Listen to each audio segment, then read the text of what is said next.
Welcome back students. हम लोग current electricity पढ़ रहे थे और उसमें लास्ट 2 टर्न्स पे यानी लास्ट 2 लेक्चर में हमने पहले ईएमएफ को समझा। ईएमएफ के बाद हमने वोल्टेज और इंटरनल रेजिस्टेंस को समझा। तो बच्चों अब इन तीनों के बीच एक रिलेशन हमें एस्टेब्लिश करना है इंक्लूडिंग करंट।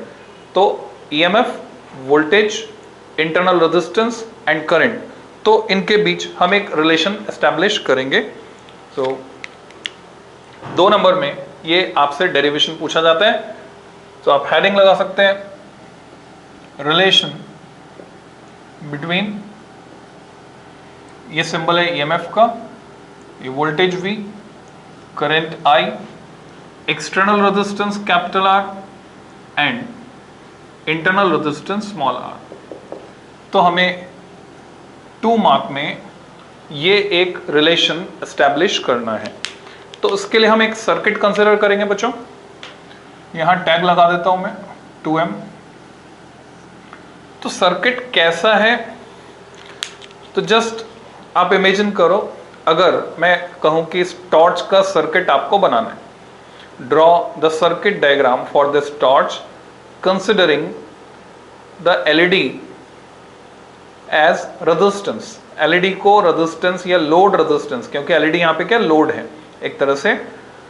जब मैं स्विच ऑन करता हूं, की स्विच ऑन करता हूं तो एलईडी ग्लो करती है ना स्विच ऑन करने पर। स्विच ऑफ कर दूंगा वो बंद हो जाएगी।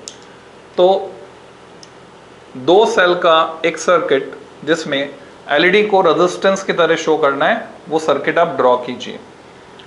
तो देखो बच्चों कैसा होगा ये सर्किट। जो एलईडी है उसको मैंने दिखाया एज रेजिस्टेंस, और स्पेशली लोड रेजिस्टेंस इसको कह सकते हैं हम। आर के नीचे सबस्क्रिप्ट एल लगाकर भी दिखा सकते हैं। अब मान लो मैं इसके अक्रॉस पोटेंशियल डिफरेंस को नापना चाहता हूं, तो मैं क्या करूंगा। अच्छा, की मैंने यहीं पे लगाई इसके साथ सीरीज में, और मैं इसके अक्रॉस पोटेंशियल डिफरेंस नापना चाहता हूं, तो एक वोल्ट मीटर में यहां कनेक्ट कर देता हूं। तो एज दैट वोल्ट मीटर मेरे पास ये मल्टीमीटर है बच्चों। इसका इस्तेमाल हम अमीटर की तरह, वोल्ट मीटर की तरह, रेजिस्टेंस नापने के लिए, कंटिन्यूटी चेक करने के लिए, वेरियस पर्पसेस के लिए कर सकते हैं। तो मैं इसको यूज करने वाला हूं इस सर्किट में एज वोल्ट मीटर। प्रैक्टिकल दिखाने वाला हूं मैं आपको। ओके, नाउ पावर सोर्स चाहिए। तो power source, as power source हमने क्या यूज किया आपको पता है, 2 पेंसिल सेल। तो 2 पेंसिल सेल जो मैंने यूज किया उनको मैं कैसे दिखाने वाला हूं। एक बड़ा डंडा, एक छोटा डंडा, एक सेल, ये दूसरा सेल, प्लस माइनस, और की हम ऑलरेडी लगा चुके हैं, तो ये मैं कनेक्ट कर देता हूं। तो यहां से 3 वोल्ट सप्लाई हम भेजने वाले हैं। करंट किस तरह से फ्लो होगी, करंट पॉजिटिव से निकलती है, नेगेटिव में एंटर करती है। जैसे की क्लोज करेंगे तब करंट फ्लो होगी, जब तक की ओपन है। मान लीजिए मैंने डॉट यहां से हटा दिया, यानी कि ओपन है, अभी करंट फ्लो नहीं होगी। तो क्या वोल्ट मीटर कोई रीडिंग देगा, चेक कर लेते हैं। ये मेरे पास मल्टीमीटर, इसको मैंने ऑन करके रेंज को सेट किया। 2 वोल्ट मेरे पास अवेलेबल है। 2 वोल्ट के बाद अगली रेंज है 20 वोल्ट। क्योंकि मुझे 2 सेल सीरीज में लगे हुए हैं, ये कॉम्बिनेशन आप देख लीजिए कैसा है, सीरीज है कि पैरेलल है, आपके समझ में आएगा। दिखने में ऐसा लग रहा है कि एंड टू एंड पास पास रखें दोनों, बट द फैक्ट इज ये इस सेल का पॉजिटिव इस मेटल की स्ट्रिप से पहुंच रहा है सीधे एलईडी को, और जो इसका नेगेटिव है वो जुड़ा हुआ है ये दूसरे सेल के पॉजिटिव से। इस सेल का नेगेटिव दूसरे सेल के पॉजिटिव से, और इसका जो नेगेटिव है वो अंदर एक पत्ती है, उसके थ्रू पहुंचेगा। कब, जब मैं स्विच ऑन करूंगा। स्विच ऑन करूंगा तो वो पत्ती कांटेक्ट बनाती है ऊपर एक दूसरी मेटल की पत्ती से, ब्रास की स्ट्रिप से। ये रेजिस्टेंस नेग्लिजिबल होता है, इसलिए थिक ब्रास स्ट्रिप्स हम यूज करते हैं। तो बच्चों ये 2 सेल हैं जो सीरीज में जुड़े हुए हैं, जैसा मैंने यहाँ पे बताया। 3 वोल्ट सप्लाई, ऑब्वियसली क्योंकि एक सेल पर क्या लिखा है 1.5 वोल्ट, तो सीरीज में आगे तो 3 वोल्ट सप्लाई ये है। तो अगर मैं इसको नापना चाहता हूं, अगर सेल बिल्कुल नए हैं तो 3 वोल्ट दिखाएंगे, समय के साथ ये थोड़ा डाउन हो जाते हैं। तो एट प्रेजेंट मल्टीमीटर से अगर मैं आपको नाप कर बताऊं पॉजिटिव और नेगेटिव, जब मैं ऑन नहीं कर रहा हूं, है ना, अभी बल्ब नहीं जल रहा है, देखिए बल्ब ऑफ है, बल्ब नहीं जल रहा है, तो जो रीडिंग है सेल का पॉजिटिव पे मैंने जोड़ा एक तो, और दूसरा मैंने जोड़ा सेल के नेगेटिव पर, दो सेल के बाद नेगेटिव पर। So here we get the reading, it is around, okay contact proper नहीं बन पा रहा है, तो बच्चों मैं थोड़ी सी लिबर्टी लेता हूँ, मैं कैमरे को मेरी सहूलियत के लिए टिल्ट करता हूँ। अब मेरे पास हाथ फ्री हैं और आप भी रीडिंग देख पाएंगे। तो बच्चों ये देखिए, ये मैंने टच किया इधर इस सेल के पॉजिटिव पर, यहां भी टच कर सकता हूं, इस पत्ती पे भी लगा सकता हूं क्योंकि पत्ती कनेक्टेड है उस पॉजिटिव से, और ये मैंने नेगेटिव पर टच किया क्योंकि मैंने रेंज 2 चूज की हुई है और ये 2 वोल्ट से ज्यादा है, तो मैंने रेंज को बढ़ाया 20 वोल्ट किया, तो अब ये रीडिंग आ रही 2.81। सो 2.81 वोल्ट कब? जब स्विच ऑफ है, और जैसे मैं स्विच ऑन कर देता हूं बच्चों, देखो अब एलईडी जल रही है, स्विच ऑन करने के बाद मैं दोबारा से रीडिंग लेता हूं तो 2.81 से घटकर ये रह जाती है 2.28।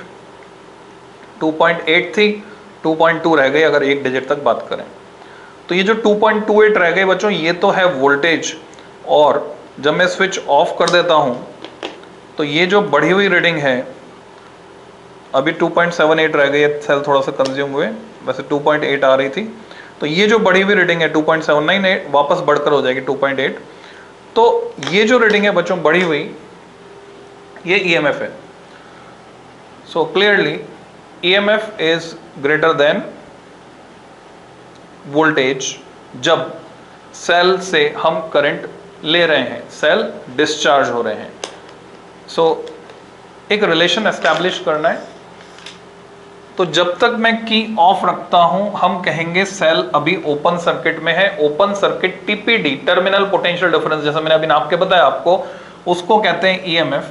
और जैसे मैं की क्लोज कर दूंगा यहां पर, तो अब इस सर्किट में करंट फ्लो हो जाएगी। वोल्ट मीटर के लिए हमने माना हुआ आइडियल है, इनफाइनाइट रेजिस्टेंस है उसका, तो जो करंट फ्लो होगी उसकी वजह से इस सेल का जो भी इंटरनल रेजिस्टेंस है, जो मैं अलग से ऐसे दिखा सकता हूं या फिर मैं यहीं पर कनेक्ट करके दिखा सकता हूं। तो बेटर ऑप्शन क्या होता है कि हम सेल के साथ सीरीज में लगाकर दिखाएं उस इंटरनल रेजिस्टेंस को, तो उसमें भी उसको करंट फ्लो करानी पड़ रही है, और उसी की वजह से इसका टीपीडी ड्रॉप हो जाता है, क्योंकि ये इसके बीच में है, तो टर्मिनल पोटेंशियल डिफरेंस ड्रॉप हो जाता है, वो रेजिस्टेंस बीच में आ जाता है, ये आप समझ सकते हैं। तो अभी एक रिलेशन एस्टैब्लिश करने के लिए बहुत ही सिंपल रूल जो ओम्स लॉ हमने सीखा था उसी को मैं यहाँ पे लगा देता हूँ। तो हम लिखेंगे considering the situation as shown in circuit, या इसका शॉर्ट फॉर्म जो बना रखा हमने SIP, situation as shown in figure, situation जो लिखते थे dot dot, situation as shown, या considering the situation as shown, considering the circuit shown, मिलती जुलती कोई भी लैंग्वेज लिख सकते हैं आप। हियर करंट I, ये होगा टोटल ईएमएफ। यहां तो 3 वोल्ट तो हमें पता है पर्टिकुलर, पर इन जनरल मैं उसको E मानता हूं, अगर E से दिखा रहा हूं तो total EMF upon total resistance, तो ये कैपिटल R है और ये स्मॉल r उसके साथ सीरीज में आ रहा है। इसको तो भूल जाओ क्योंकि इसका रेजिस्टेंस, इफेक्टिव रेजिस्टेंस कितना है, इनफाइनाइट है, resistance of volt meter is infinite. तो ये तो ओपन सर्किट की तरह है, तो करंट ऐसे फ्लो हो रही है, तो E upon R plus R, और नेक्स्ट स्टेप में क्रॉस मल्टीप्लाई करता हूं मैं, तो मुझे मिल जाता है IR plus I into small r equal to E। Rearrange करता हूं मैं इसको, और ये जो I इंटू कैपिटल R है ये एक्चुअल में इस रेजिस्टेंस के अक्रॉस होने वाला पोटेंशियल ड्रॉप है जिसको ये वोल्ट मीटर नाप रहा है, यानी ये वो रीडिंग है वोल्ट में। अगर आपको याद आ रहा हो अभी अभी हमने जो नापा था EMF था बच्चों 2.8 वोल्ट अगर मैं एक डिजिट तक बात करूं, और वोल्टेज था 2.2 वोल्ट। तो ये जो 2.2 वोल्ट था ये IR है, external work done per unit charge इनफ्लोइंग, external work done इनफ्लोइंग unit charge, और ये जो IR है ये इंटरनल वर्क डन है। तो ये जो IR है इस capital I into capital R इसको मैं V लिख सकता हूं। तो जब मैं इसको V लिखता हूं तो ये एक्सप्रेशन बन जाता है E equal to V plus IR। तो ओम्स लॉ के बाद ये एक इंपॉर्टेंट रिलेशन जो हमारे काम आने वाला है। ऐसा कब है? जब हम सेल से करंट ले रहे हैं, cell is being discharged, cell discharge हो रहा है, तो हम यहां पर लिख देते हैं डिस्चार्जिंग मोड। सेल से करंट ली जा रही है, सेल कंज्यूम हो रहा है, डिस्चार्जिंग मोड। तो ये रिलेशन हमने एस्टेब्लिश कर लिया 2 नंबर में। पर इस पे कई तरह के कंसेप्चुअल क्वेश्चन बनते हैं। आपसे पूछा जाता है क्या ये जरूरी है कि हमेशा EMF वोल्टेज से ज्यादा हो, क्योंकि ये इक्वेशन क्या इंडिकेट कर रही है, EMF वोल्टेज से ज्यादा है। कितना ज्यादा है? I इंटू स्मॉल r के बराबर ज्यादा है। Is it necessary at every time EMF is greater than voltage? तो इसका जवाब है नो। वोल्टेज भी EMF से ज्यादा हो सकता है। कब? तो जवाब है during charging of a cell. जब हम किसी सेल को चार्ज करते हैं तो वोल्टेज EMF से ज्यादा हो सकता है। कैसे? प्रैक्टिकली जिंदगी भर के लिए समझ लीजिए। फॉर एग्जाम्पल ये सेल मैंने कल आपको दिखाया था बच्चों, ये रिचार्जेबल सेल है जैसा आपको इस पर लिखा हुआ दिख रहा है ना, रिचार्जेबल सेल, ये मैंने कल आपको दिखाया था। तो ये जो सेल है इसका EMF है 1.2 वोल्ट है ना, इसका EMF 1.2 वोल्ट, और इसकी जो कैपेसिटी है वो है 700 mAh, मिनिमम 600 mAh, ये इसकी कैपेसिटी है, मिनिमम 600 mAh। तो अगर आप देख पा रहे हैं तो अच्छी बात है, नहीं देख पा रहे तो मुझ पे विश्वास करना पड़ेगा, मैं जो बोल रहा हूं वो पढ़कर ही बोला है मैंने। अब मैं इसको चार्ज करना चाहता हूं तो इसके लिए जो चार्जर आता है तो वो आपको पता है किस तरह का चार्जर होता है, इस तरह का चार्जर होता है। इसमें हम इसको लगा सकते हैं और इससे मिलते जुलते कई तरह के चार्जर आते हैं। तो इस चार्जर पर अगर मैं आपको पढ़ के बताऊं, इस पे लिखा हुआ है multi cell charger, output DC 1.2 volt 150 milli ampere and 9 volt 0.11 milli ampere, ऐसा कुछ इसमें लिखा हुआ, 11 मिली एम्पियर शायद। तो ये जो डेटा है ये आउटपुट डेटा है जो ये आउटपुट दे रहा है, और ये इस साइड में इसका इनपुट का डेटा है ना, इनपुट का डेटा 220 से 240 वोल्ट AC 50 हर्ट्ज। तो एक्चुअल में लिखा हुआ इतना है, पर अगर मैं आपको कनेक्शन जोड़कर बताऊं तो ये 1.2 वोल्ट से ज्यादा आएगा। वास्तव में जो लिखा हुआ है ना 1.2 वोल्ट, जब इन दो टर्मिनल्स के बीच हम लगाएंगे तो 1.2 वोल्ट से ज्यादा आएगा। ये थोड़ा सा मिसलीडिंग है डेटा, जो हालांकि छपा हुआ है, स्टैंडर्ड है, सब कुछ है, क्योंकि 1.2 वोल्ट से ज़्यादा वोल्टेज हम लगाते हैं 1.2 वोल्ट EMF के सेल को चार्ज करने के लिए। इसको वेरीफाई करने के लिए मैं एक्चुअल दिखाता हूं आपको। जैसे मोबाइल की बैटरी तो आपने सबने देखी है ना, मैंने क्या किया हुआ है, इसमें एक्स्ट्रा बैकअप के लिए मोबाइल की बैटरी को पैरेलल में जोड़ दिया बच्चों। यानी इसका जो सेल था उसकी एक लिमिट थी, उसके साथ पैरेलल में मोबाइल की बैटरी को मैंने जोड़ दिया, 2 तार निकाल के यहाँ से। आप भी कर सकते हैं, आपके पास जो ब्लूटूथ स्पीकर वगैरह है उसमें अगर आपको टाइम बढ़ाना है, आप चाहते हैं कि वो ज़्यादा टाइम के लिए बैकअप दे, तो एडिशनल बैटरी आप लगा सकते हैं। तो इस बैटरी पर मैं पढ़ के बताऊँ आपको, 3.8 वोल्ट 2300 mAh लिथियम आयन है ना, 3.8 वोल्ट। जनरली 3.7 होता है, ये है 3.8 वोल्ट। इसको अगर मुझे चार्ज करना है तो मैं कौन सा चार्जर यूज करता हूं? मोबाइल वाला चार्जर हम यूज कर सकते हैं, मोबाइल में जनरली यही बैटरी होती है। ये चार्जर यूज कर सकते हो आप, ये चार्जर यूज कर सकते हो। तो अगर मैं इस पर पढ़ के बताऊं, एसी अडेप्टर लिखा हुआ है इस पे, इनपुट है 100 से 240 वोल्ट, क्योंकि कुछ कंट्रीज ऐसी हैं जैसे अमेरिका, वहाँ 110 वोल्ट आता है, वहाँ भी इसको यूज़ कर सकते हैं, डिज़ाइन इसका इस तरह से बना दिया गया है। कनाडा है, अच्छा कुछ कंट्रीज ऐसी भी है, जापान और चाइना, वहाँ पर दोनों वोल्टेज है, 110 वोल्ट 60 हर्ट्स पर भी और 220 वोल्ट 50 हर्ट्स पर भी है। तो दोनों रेंज इसमें कवर हो गई, 50 और 60 हर्ट्स, डिज़ाइन यूनिवर्सल डिज़ाइन हो गया। 0.3 एम्पियर इसका इनपुट है और आउटपुट है 5.2 वोल्ट, 5.2 वोल्ट 2 एम्पियर। अब 2 एम्पियर का क्या मतलब है, किसी पे 1.5 एम्पियर भी लिखा रहता है, किसी पर 2000 मिली एम्पियर भी लिखा रहता है। 2000 मिली एम्पियर मतलब 2 एम्पियर है। तो 5.2 वोल्ट हम दे रहे हैं किसको, इस बैटरी को चार्ज करने के लिए, मोबाइल को चार्ज करने के लिए, जिस पर 3.8 लिखा है, 3.7 लिखा है, तो 3.7 उसका ईएमएफ है। पर चार्ज करने के लिए जब इसको लगाते हैं तो पैरेलल में हम वहां पर उसको सप्लाई देते हैं 5.2 वोल्ट, 5.5 वोल्ट। जैसा आप जानते हैं यूएसबी पोर्ट से कितना मिलता है, 5 वोल्ट से लेकर 5.5 वोल्ट ये यूएसबी आउटपुट देता है। तो इतनी उसको सप्लाई दे रहे हैं, यानी हम हायर वोल्टेज उसको लगा रहे हैं, हायर वोल्टेज दे रहे हैं। तो टर्मिनल पोटेंशियल डिफरेंस बढ़ गया। तो सिचुएशन क्या होगी, अगर इसी में मैं हटाकर बताऊं आपको, इसको मुझे चार्ज करना है, तो इसकी जगह अब क्या होगा, बैटरी चार्जर ले लेगा। बैटरी चार्जर या एडेप्टर या रेक्टिफायर, ये सब सेम है। बैटरी चार्जर ले लेगा, 3 वोल्ट को चार्ज करना है तो निश्चित रूप से ये 3 से ज़्यादा वोल्ट से मैं चार्ज करूंगा। मैं 5 वोल्ट यूज़ कर सकता हूँ, 5 वोल्ट। तो अभी सिचुएशन ये है कि यहाँ 5 वोल्ट है और यहाँ 3 वोल्ट है, तो करंट की डायरेक्शन अपोजिट हो जाएगी बच्चों।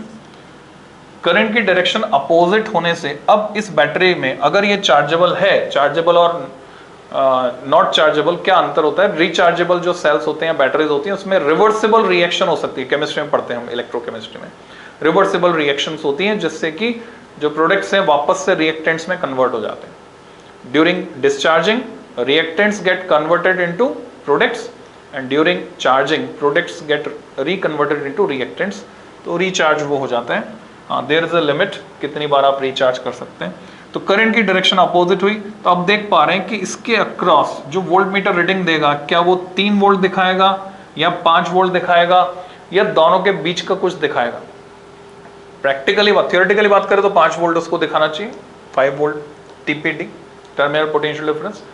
पर प्रैक्टिकली वो ना तो 3 वोल्ट दिखाता है ना 5 वोल्ट, 3 से ज्यादा दिखाता है, 5 से थोड़ा कम दिखाता है।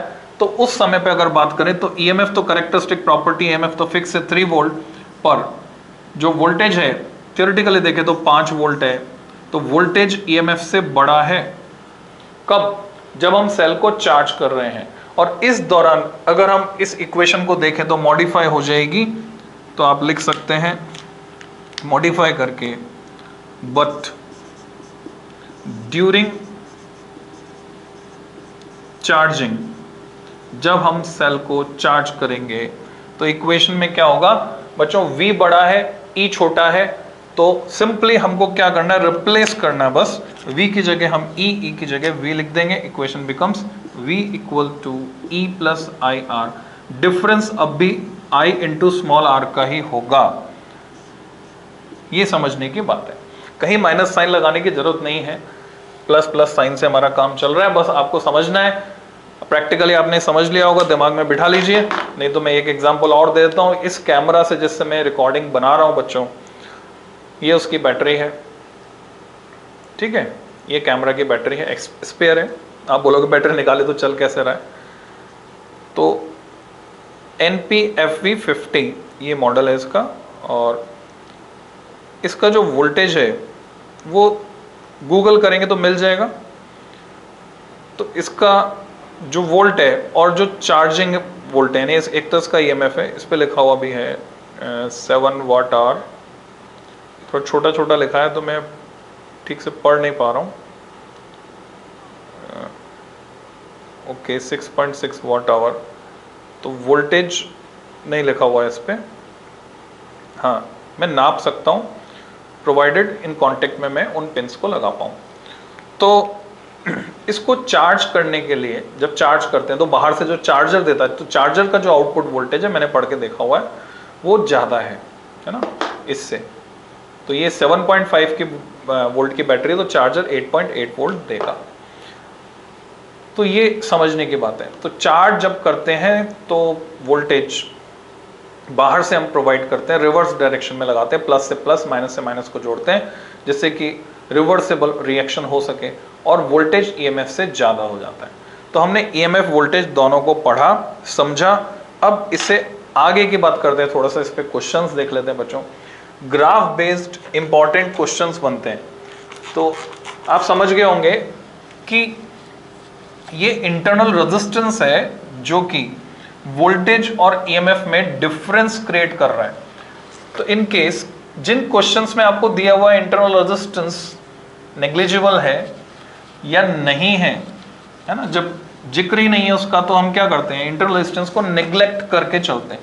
तो इंटरनल रेजिस्टेंस नहीं है या नेग्लिजिबल है तो सीधे सीधे हम बोलेंगे ईएमएफ और वोल्टेज बराबर हो जाएंगे, both becomes equal, EMF is equal to voltage, क्योंकि इंटरनल रेजिस्टेंस नेग्लेक्ट कर दिया हमने या नहीं है। तो ग्राफ बेस्ड क्वेश्चन किस तरह के आते हैं? एक ऐसा क्वेश्चन जो मोस्ट फ्रीक्वेंटली पूछा गया है, आपसे कहा गया कि 3 आइडेंटिकल सेल्स हैं, तीनों एक जैसे हैं, उनको हमने सीरीज में जोड़ा, 3 identical cells are connected in series, जिनमें से आपने अज्यूम कर लिया हर एक का ईएमएफ E है और इंटरनल रेजिस्टेंस R है, और इससे हमने कोई एक्सटर्नल रेजिस्टेंस जोड़ा जो कि वेरिएबल था और उसमें करंट फ्लो कराई, वोल्ट मीटर लगा दिया वोल्टेज नापने के लिए पैरेलल में, और अमीटर लगा दिया करंट नापने के लिए सीरीज में, और वोल्ट मीटर और अमीटर की रीडिंग्स को हमने प्लॉट किया VI ग्राफ पे। तो ऑब्जर्वेशन कुछ इस तरह का मिला कि यहां से ये स्टार्ट हुआ और यहां पर एंड हुआ सपोज, और वैल्यूज हमारे पास है 6 volt 2 ampere. So what you can say about EMF and internal resistance of each cell, क्या क्या बता सकते हैं इस ग्राफ के बेसिस पर, अगर ऐसा है ग्राफ। ये हम बाद में डिस्कस करेंगे कि प्रैक्टिकली ऐसा ग्राफ आ सकता है या नहीं आ सकता है, और इससे रिलेटेड कुछ और क्वेश्चंस भी मैं डिस्कस करूंगा क्वेश्चन आंसर्स में, पर अभी के लिए ये काफी है। तो कैसे जज किया हमने? अब यहां पर 2 टर्म्स आपको और समझनी है, short circuit current and open circuit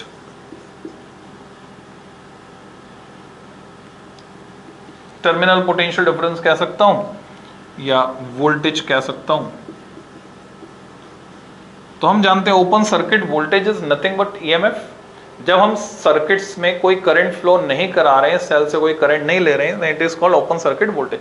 तो आप देख रहे हैं इस ग्राफ पर यहां ये 0 है, करंट 0 है, करंट 0 तो वोल्टेज कितना है 6 वोल्ट। तो 6 वोल्ट किसके बराबर होना चाहिए?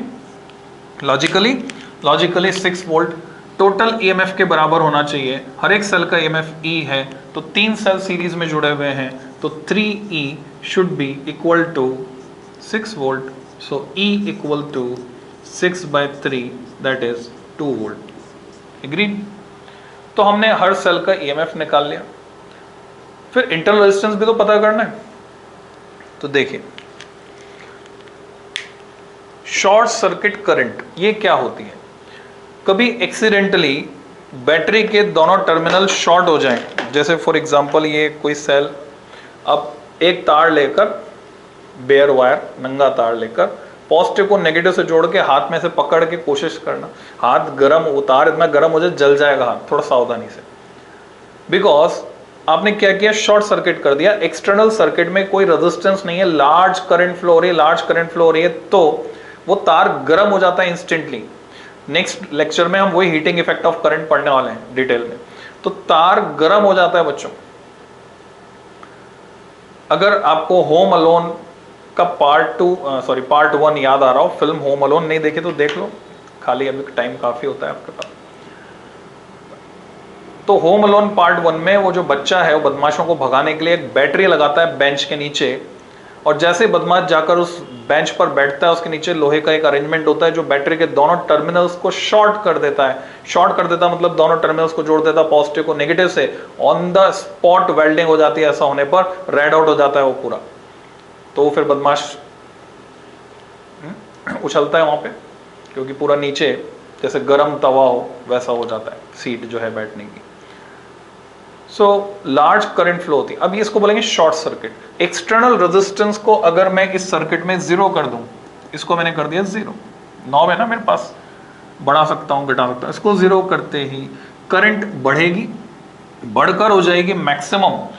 पर साथ ही साथ आपको समझना है, जब इसको 0 कर दिया तो आप देख रहे हैं वोल्ट मीटर के दोनों पॉइंट तो शॉर्ट सर्किट हो गए।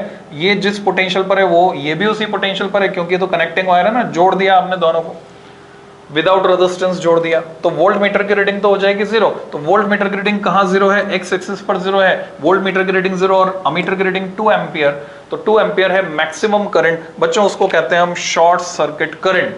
2 ampere is the maximum current, that is called short circuit current. वो कितनी होगी, इस केस में सिर्फ और सिर्फ इंटरनल रेजिस्टेंस पार्टिसिपेट कर रहा है, एक्सटर्नल रेजिस्टेंस का कोई रोल नहीं है। तो नेट ईएमएफ हम देख चुके हैं 6 वोल्ट है, E अपॉन, पहले थ्योरेटिकली लिख देता हूं फिर डेटा लिखता हूं, 3E total EMF, 3E upon total resistance 3R। सो 3 कट गया, इट इज 2 ईएमएफ हमें पता है अपॉन R, और करंट की वैल्यू 2 एम्पियर है, तो मैं करंट की वैल्यू अगर यहाँ 2 लिख दूं तो एक सेल का इंटरनल रेजिस्टेंस, 3 सेल का 3R था ना, तीनों सीरीज में थे, तो एक सेल का इंटरनल रेजिस्टेंस यहां से हमें आंसर मिल जाता है बच्चों, R इक्वल टू 1 ओम। 2 से 2 कट गया। तो देखिए इस ग्राफ से हमने इंटरनल रेजिस्टेंस भी निकाल लिया R इक्वल टू 1 ओम, और ईएमएफ ऑफ ईच सेल भी निकाल लिया 2 वोल्ट। तो इस तरह से ये रिलेशन है ईएमएफ, वोल्टेज और इंटरनल रेजिस्टेंस में। मैं समझता हूं प्रैक्टिकली भी आपको क्लियर हो गया होगा। इतने सारे डिवाइसेस मैंने आपको दिखाए, हमने ये भी मल्टीमीटर भी देखा बच्चों, इसे रेजिस्टेंस भी हम नाप सकते हैं। एक्टिविटी आपके सिलेबस में है। चलते चलते मैं वो एक्टिविटी आपको समझा देता हूं, क्योंकि अभी पूरा सेटअप मेरे पास ये लगा हुआ है। तो रेजिस्टेंस कैसे नापेंगे, कार्बन फिल्म रेजिस्टेंस, उसको हम कैसे नापेंगे, ये कार्बन फिल्म रेजिस्टेंस में दिखाया था आपको। तो हम इसमें प्रॉपर रेंज चूज करेंगे बच्चों। जैसे ये रेजिस्टेंस है brown green black. Brown green black का मतलब क्या हुआ, 1 5, तो 15 ओम हो गया। ब्राउन ग्रीन ब्लैक 15 इंटू 10⁻�0, तो 10⁻�0 यानी 1, तो 15 ओम हो गया। बहुत ही छोटा रेजिस्टेंस है। तो प्रॉपर रेंज यहाँ पर चूज करेंगे, डायल पे अलग अलग रेंज में रेजिस्टेंस है, और रेजिस्टेंस में कोई पॉजिटिव नेगेटिव नहीं होता। हाँ, सर्किट से रेजिस्टेंस को निकालना पड़ेगा तब नाप सकते, नहीं तो उन 2 पॉइंट्स का इक्विवेलेंट रेजिस्टेंस हमें पता चलेगा वहां टच करने पर। तो अभी मैं उस रेजिस्टेंस को निकाल तो नहीं सकता, इसलिए मैं आपको बॉडी रेजिस्टेंस नाप के बता रहा हूं बच्चों। अगर मैं एक टर्मिनल को एक हाथ में, दूसरे को दूसरे हाथ में पकड़ूं, तो हमारी बॉडी का जो रेजिस्टेंस होता है वो आ जाएगा। आप देख रहे हैं थोड़ा वेरी करेगा ये, मैं जितना ज्यादा जोर से दबाऊंगा उतना ये कम होता जाएगा। अगर मेरे हाथ गीले होंगे तो वाटर का रेजिस्टेंस, हमारी बॉडी रेजिस्टेंस जो कि 100 किलो ओम से मेगा ओम के बीच का है, उसके साथ पैरेलल में आ जाता है। वाटर का रेजिस्टेंस 10 किलो ओम होता है, तो 10 किलो ओम अगर मेगा ओम के साथ पैरेलल में आ जाएगा तो equivalent resistance will be less than 10 kilo ohm. जैसे अगर मान लीजिए मैंने हाथ गीले कर लिए, ये मेरे पास सॉल्यूशन है और मैंने हाथ गीला किया, अभी आप देखेंगे रीडिंग में चेंज हो जाएगा, दोनों हाथ मैंने गीले किए हैं। नाउ सी द रीडिंग जो पहले आ रही थी और अब जो आ रही है। यही कारण है कि जब हम गीले होते हैं तो हमें करंट जोर का लगता है, जोर का झटका लगता है। मैक्सिमम एक्सीडेंट्स जो होते हैं इलेक्ट्रिसिटी शॉक वाले, वो यही कंडीशन होती है। कोई कपड़े सुखाने जा रहा है गीले कपड़े तार पे, या नहा के निकला है, तो करंट लगने की संभावना सबसे ज़्यादा होती है। तो ये 690 बच्चों गीले के साथ आपको समझ में आ गया होगा। 690 क्या है? किलो ओम है, 690 किलो ओम। सो मैं समझता हूँ इस लेक्चर में इतना ही। जल्दी ही मिलते हैं हम नेक्स्ट लेक्चर में।